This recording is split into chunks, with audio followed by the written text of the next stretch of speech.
Hello guys, I'm here. Thanks for tuning in to my video about how to deal with life, how to deal with this world, and how to survive in this world when you're a bit of a sensitive soul, maybe like I am a little bit. It's kind of gonna be a video a little bit about basically self-care. For some people would label us maybe highly sensitive people. I don't really like labels, so we're just people that feel a lot. We feel all the feels. We maybe think a lot. We're a lot in here and there's a lot of this going on. Yeah, we're easily overwhelmed. We're very intuitive and we might need a lot of time to ourselves. Maybe like introverted extroverts or extrovert introverts. So we're kind of like struggling a little bit anyway with these kind of two polarities. So in the end, it's really about how to be nice to ourselves and how to take care of ourselves. And I think we need to zoom in for this. So one of the big things that I do that really help me and that I recommend across the board to anyone, if you're sensitive or maybe not at all, and you can handle it all, but meditation, guys, it's the key to everything, I feel like. And I will make an extra video about meditation soon. I've made a couple in German, actually. You can just go into my video archive and look for them. But meditation, I mean, I do it early in the morning. I get up, I pee, and I sit down on my bed on the pillows and I meditate for however long I feel like I want to do it. Could be 10 minutes, could be 15, 20 minutes, roughly around there. I gave up to kind of set too high standards or to have too many expectations about my meditation practice. I also mix it up. Like almost every meditation is a bit different. Sometimes I use guided, sometimes just me and just my breath and my body, and so many different ways to meditate. But without meditation, man, I don't know how I'd survive. Like, it's so important for me to check in with me first thing in the morning and to ground down when I'm first awake and out of bed. So yeah, what would a life be without meditation? I don't know. I mean, there's days when I miss it and that's totally cool and okay. Like I said, I don't beat myself up anymore, and that's another part here in my list actually. Be nice to yourself.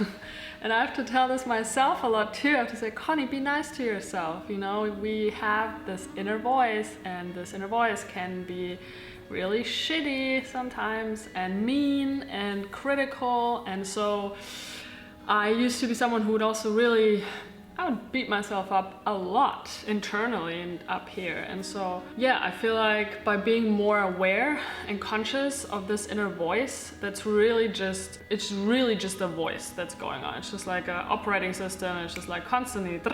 And by becoming aware of it and realizing that, for one, I don't constantly have to listen to it, and second, I can actually be nice to myself instead and just listen to the nice voice. That's really important, I find, is we control what that voice says. It took me a long time to get to this point, but I think I can finally say that I really do accept myself the way I am, that I am very sensitive and that I do feel a lot, and that it's okay to feel a lot and to have all these emotions, let them be bad or good or whatever. I don't want to label them anymore. I can sit with feelings and emotions now, and that's a pretty new development as of maybe the last year. And so yeah, really accepting everything that's within us that comes up and be loving to all of it. That's a big one for me. Which also means that I now sit with my emotions and with the feelings that come up whenever, rather than suppressing them, which is what I used to do. And I was so used to doing that I didn't know what it would be like to sit down and just feel into what was coming up. Let it be in my body, let it be in my head, let it be in my heart, and just like feel into what's going on. And so meditation is obviously a really good practice for that. But generally, you know, I can tune into my body much better these days and just feel like, okay, well, I'm having a reaction right now and it's anger. And then I'm just gonna sit with this anger and just feel all the way through it. It's been life-changing to be able to connect to my feelings and to my emotions that way, and just stop judging myself for them and stop being afraid of feeling them. That's huge. I also believe that yoga is one of the big keys, just like meditation, for us sensitive people, not just for us, but for everyone out there, It just really gets us in touch with our body so much more. It's just such a wonderful practice and so healthy and connective, and yeah, yoga is where it's at, people. It's amazing. Coming back to feelings and emotions and getting in touch with them, the next step is also learning to communicate how you feel. And that was something that I struggled with my entire life, and something that I still kind of struggle with, but I'm getting better at it.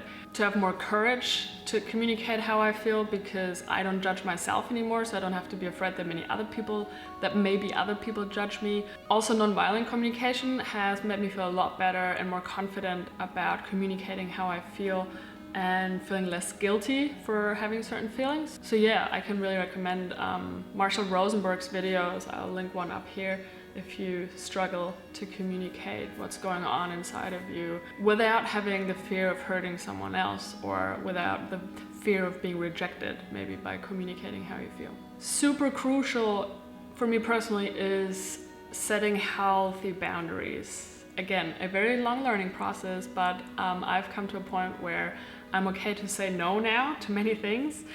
Let it be my personal life, friends, let it be my business life, and more so also in romantic relationships, which I find the hardest actually to set healthy boundaries. But it's so important to realize what's good for us, and knowing when something's maybe not so good for us anymore and not so healthy, and then to be able to just say no, I don't want that, or I'm just not gonna go to that party or to this invitation, or I'm gonna say no to this offer, or whatever it is, just be confident and okay with saying no. So as many of you know, I have a therapist and life coach, and I've had that for quite a few years now in different ways. And I feel, for me personally, as someone who's very sensitive and feels so much and who just needs a safe space to communicate all that and to explore all of what's going on there within me. For me, it's a game changer. Yeah, it really helps me to navigate in this thing called life, and to just deal a lot better with whatever circumstance comes up, and to find clarity. It's amazing. Overall, I really think we can set our entire life up to be a safe space for us and a healthier space. And that starts with healthy habits and routines. So for me, a really big important thing is my morning routine, for example. And that means that there's certain steps that I go through in my morning that ground me down, that kind of set the vibe and the scene for the rest of the day, and just really make me feel kind of safe. And especially in a life that I have that's, there's a lot of stuff happening, and I move around a lot, and I create these pockets of where I feel safe and confident, and they just really save my day, and in the end just enable me to deal with life and people and the world so much better in my morning routine, like meditation and going running, going to yoga, or having my morning tea and sitting down to read. It's just like, slowing everything down before the pace picks up, so to speak, and really focusing on myself and my own health, and checking in with myself and everything before I then go out into this kind of external world, and where I'm focusing on everything else that's happening out there. With healthy habits, I believe, comes a good night's sleep. I really make sure that I get a good sleep in. Most nights I know that I don't function well when I don't have my 8 hours plus minus. I also usually don't get up with an alarm clock unless I really want to, because I want to get up early for surf or get up early for yoga, but generally I do plan my days in a way that I don't have to set an alarm.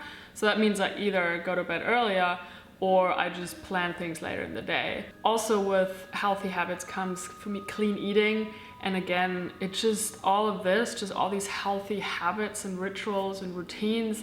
It just sets the scene for making myself feel good and for taking care of my body and my soul and everything. And yeah. Another really big safe space for me is nature. One reason why I love surfing so much, or just generally being out in the mountain. Just places where I can just look and I can see the horizon, and I don't, there's not concrete everywhere. I personally am not a big city person because I find it very overwhelming to be surrounded by so much concrete and traffic, and there's so much noise and things to see, and like I get just overwhelmed so easily. And as much as I like the excitement of being in a big city generally, when I'm in places longer, I need it to be more grounding and a little bit more slow pace. Like here where I'm right now in Encinitas in Southern California, I have big cities in reach, but my day-to-day life is here and it's quite slow, and there's a lot of nature around, and it's amazing. That's exactly how I want it. So it's important to know, for me,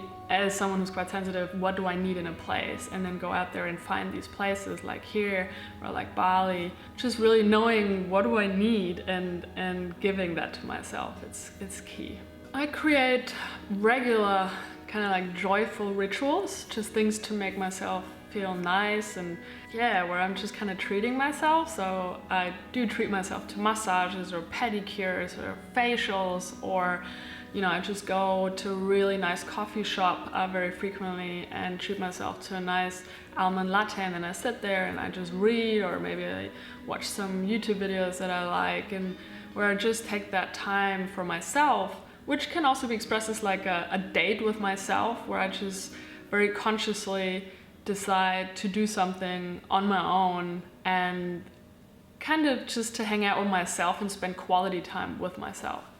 And this, my dear friends, is it. That's what I do to survive. No, I'm kidding. That just makes my life a lot nicer, a lot calmer, a lot more grounded, and I feel like I can just enjoy life much more when I take care of myself in this way. And maybe I was able to inspire you to also develop a few rituals in your daily life to kind of show yourself that we're worthy of our own self-love, and that we're worthy of just being good to ourselves. So if you have any other questions, put them in the comments, or maybe share with me anything that you maybe do as a sensitive soul navigating through life. Please do share. Give me a thumb up if you like my video. Subscribe to my channel. Definitely worth it. Lots of awesome stuff coming up soon. That's it. Thank you so much for watching. I really appreciate you. And I'll see you in the next video tomorrow. Bye.